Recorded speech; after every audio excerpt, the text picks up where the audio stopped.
Hi, this is Johnny. Welcome back to my YouTube channel. Ngayon guys, meron akong gustong i-share sa inyo about dito sa ating Facebook account kung paano natin palitan yung ating payout account. Kung halimbawa guys, nagkaroon ng problema ang yung bank account, so paano ba natin siya papalitan?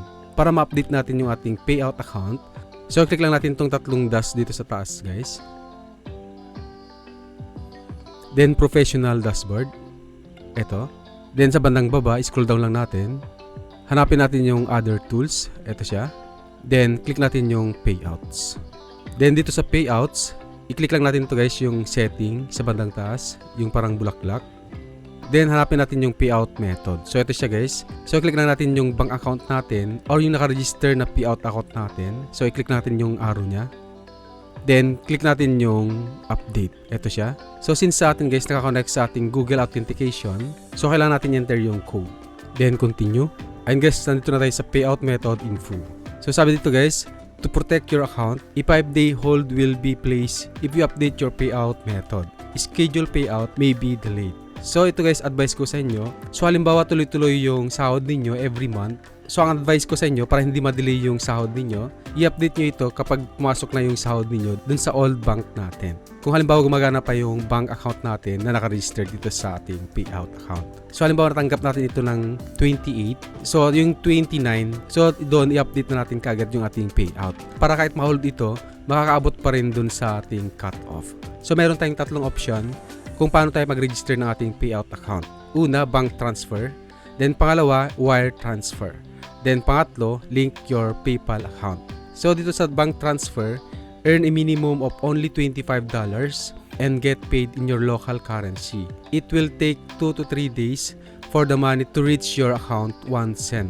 Ibig sabihin guys dito, 2 to 3 working days, possible na papasok na dun sa account natin after ma-send ni Meta yung ating sahod.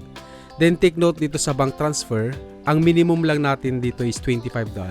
Then dito sa pangalawa guys, wire transfer, earn minimum of $100 to get paid. It will take 7 to 10 days for the money to reach your account 1 cent. Wire transfer are in USD and may have higher fees. So dito pagkakaiba nila guys, itong bank transfer sa wire transfer, yung bank transfer, yung threshold natin, $25.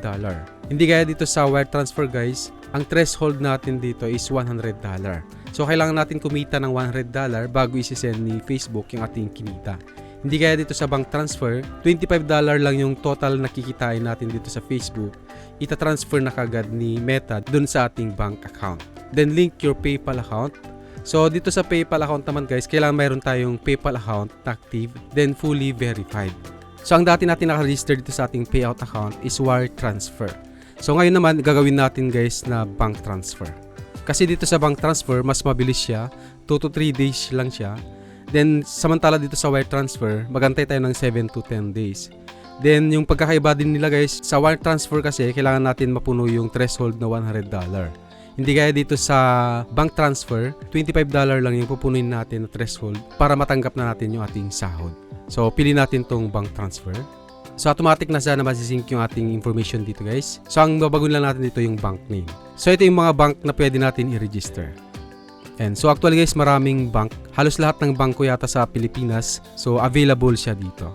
Then enter lang natin guys yung account number. So dito sa account number, make sure na tama yung ilalagay natin para hindi magka-problema yung ating payout account or yung ating sahod. After natin ma-enter guys yung ating account number, so dito sa bandang baba, i-click lang natin tong update. So enter natin ulit yung ating Google Authenticator.